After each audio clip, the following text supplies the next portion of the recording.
¿Qué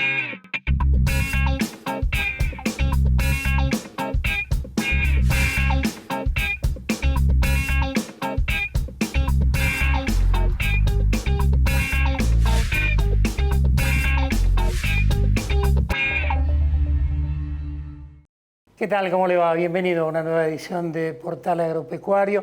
Todos los actores de la cadena agroindustrial de la Argentina pasan por nuestro programa cada semana y por eso lo invito. Usted con su mate y yo con el mío porque, le reitero, estamos en pandemia y nos tenemos que seguir cuidando, a compartir. Abrimos el Portal Agropecuario con toda la información. ¿Cómo le va? ¿Cómo anda? ¿Qué tal? Buen día, Horacio. Un gusto y muchas gracias por la invitación. No, al contrario, el gusto es nuestro. Bueno, obviamente es así, el cambio climático está y lo estamos sufriendo, ¿no? En Argentina como en todo el mundo.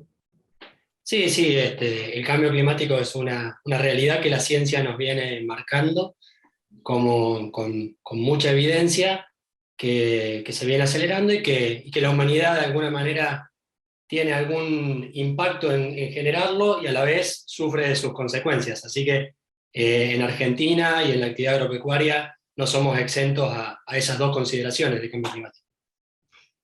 Por supuesto que mucho del cambio climático o gran parte lo ha creado el hombre con su desarrollo, pero también el hombre tiene una gran responsabilidad en mitigarlo de alguna manera. Claro, es tal cual, digamos. El clima tiene ciclos históricos y geológicos, pero la ciencia nos viene mostrando que esos ciclos se han acelerado en el último tiempo, que las temperaturas han subido por encima de los niveles preindustriales y que en gran medida eso se debe a aumento de gases de efecto invernadero. Y lo que la ciencia nos ayuda también es a encontrar algunas posibles caminos o vías para mitigarlo, por un lado, es decir, reducir cuánto impacta el hombre sobre el cambio climático y a la par adaptarnos, porque las actividades que hacemos, en nuestro caso a la agricultura, ganadería, también sufren las variabilidades que genera el cambio climático. Allí hay un rol también muy importante de la mano de elementos clave y sobre todo de la tecnología, ¿no? La tecnología me parece que los avances que se han registrado y que se vienen registrando juegan un rol muy importante en todo esto. Sí, tal cual. Nosotros en CREA venimos trabajando este tema hace mucho tiempo, tenemos dentro de la Unidad de Investigación y Desarrollo un área específica de ambiente, trabajando la relación entre el ambiente y la producción y trabajando en temas de cambio climático, desde el inventario de los gases hace muchos años hasta estas cosas que usted me nombra ahora, que es cómo distintas tecnologías, de algunas más de procesos, por ejemplo, una buena y equilibrada rotación de cultivos, y otras más relacionadas a ajustes de insumos, como planteos tecnológicos en agricultura de granos, con buena y adecuada y balanceada fertilización, no solo mejoran la productividad, sino también nos ayudan a fijar más carbono, que al final del día ayuda a mitigar el cambio climático. Es decir, venimos trabajando en varios proyectos buscando cuáles son esas prácticas que aportan en los dos sentidos, en mejorar la productividad y a la vez cuidar más el ambiente, reducir las emisiones o hasta secuestrar carbono en algunos casos. Allí también juega un papel importante la cuestión de la utilización de las gramíneas, ¿no? En lo que usted está planteando.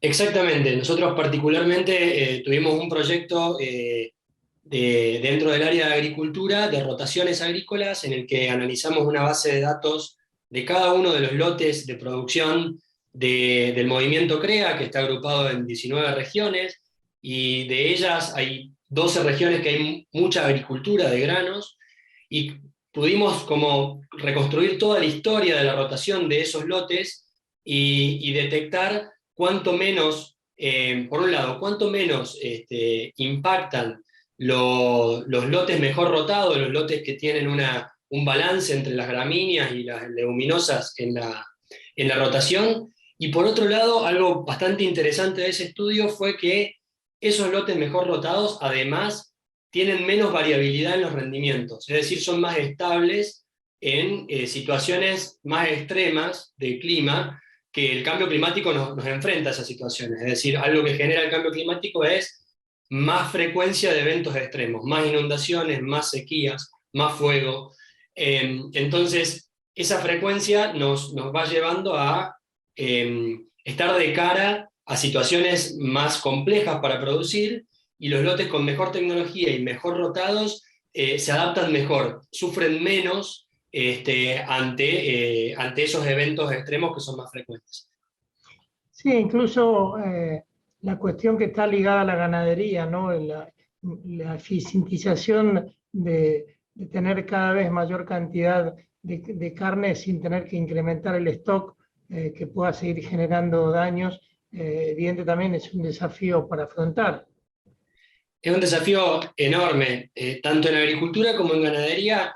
Lo que hemos encontrado en nuestros estudios es esta relación que usted indica, que los aumentos de eficiencia, si vamos a la ganadería, más cantidad de terneros por unidad de vacas de los planteos, o aumentos de peso en las invernadas más altos, generan que los impactos se diluyan, porque se produce más con el mismo impacto, o se produce lo mismo con menos impacto. Entonces, hemos encontrado estos caminos win-win de ganar-ganar, digamos, tanto en agricultura, con ajustes de fertilización o con incorporación de riego, como en ganadería con ajustes en dietas, ajustes de carga, prácticas que mejoran la eficiencia del sistema, también van en línea con reducir relativamente el impacto sobre el ambiente. Yo soy un convencido que Argentina no sale si no es a través de la sinergia de lo público y lo privado. Y me parece que aquí también se juega un rol importante, ¿no? En el accionar de los sectores productivos, educativos, el propio Estado, como para generar políticas y herramientas que permitan mitigarlo de alguna manera.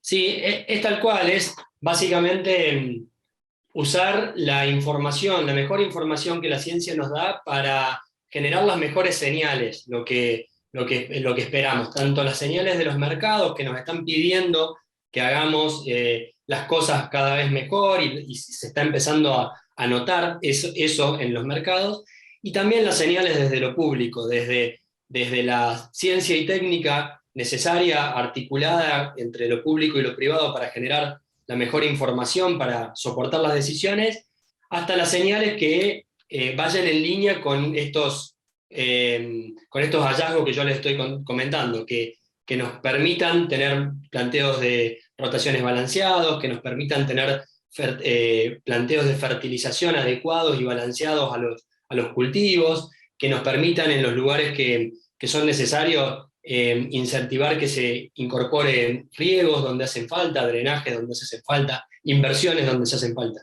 donde hacen falta. Y eso es, como usted dice, una articulación, necesita una articulación público-privada y necesita las señales correctas, digamos. ¿Cómo está funcionando la Alianza para la Acción Climática? Bueno, qué bueno que me lo pregunta, porque CREAM es...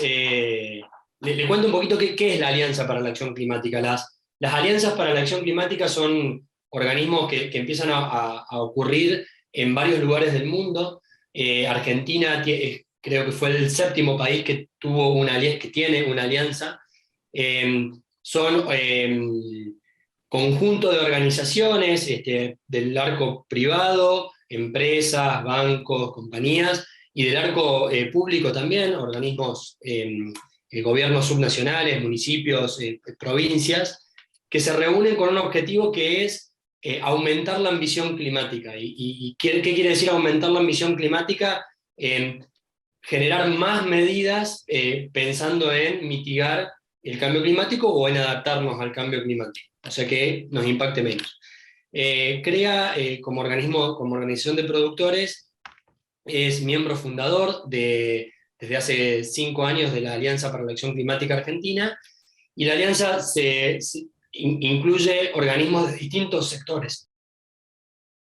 Tiene un nodo agropecuario que estudia básicamente entre distintas organizaciones, lo hacemos con otros, lo hacemos con otras ONG que tienen más una mirada más ambiental, otras organismos más del lado privado, para buscar cuáles son las mejores prácticas y difundirlas entre los tomadores de decisión, por ejemplo, los productores agropecuarios, de cuáles son las mejores prácticas que reducen o que mitigan el efecto climático que tengan nuestras actividades, por ejemplo, la agrícola.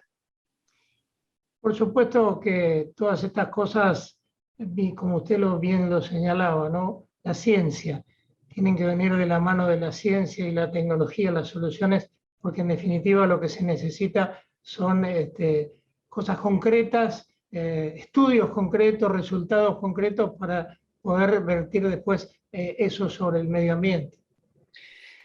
Es tal cual, el lenguaje común para igualar intereses distintos de lo público, de lo privado, de organizaciones de productores agropecuarios con organizaciones de industriales o de energía, tiene que ser el dato y la ciencia, y cuánto relativamente podemos aportar desde cada sector y tener los datos del impacto de cada una de las prácticas sobre, en este caso, la mitigación de cambio climático. Eso es lo que buscamos, saber generar la información y difundirla y compartirla entre la academia y los organismos como nosotros, que estamos más cerca de la toma de decisión de productores que al final del día son los que llevan adelante el sistema de producción e impactan más o impactan menos. Y lo bueno es que sepamos que las decisiones que tomamos tienen un impacto mayor o menor y tener dimensionado cuál es ese impacto. Más allá de algunos intentos aislados, me parece que desde el Estado allí está faltada en deuda la cuestión del seguro multirriesgo, ¿no? Me parece que ahí el Congreso tendría que tomar alguna determinación para poder cerrar esto, que le traería al productor muchos menos dolores de cabeza y una solución integral a un problema que cada vez se le está haciendo más complicado. Sí, acá nos pasamos como a una parte de la adaptación al cambio climático, ¿no?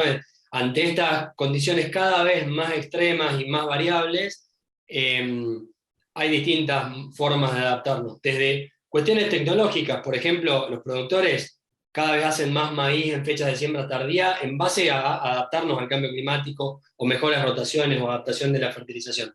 Pero hay parte de los riesgos que es necesario gestionarlos a otro nivel y compartirlos de alguna manera o transferirlos, y este tipo de iniciativas como la del seguro multirriesgo, los seguros no paramétricos, que están empezando a aparecer en el mercado, se está empezando a discutir, son muy necesarios para esa transferencia de riesgo y para que los productores podamos hacer las inversiones adecuadas sabiendo que hay un resguardo, y entonces impactar menos y a la vez tener un resguardo ante estos eventos extremos que nos amenazan al negocio del productor, ¿no?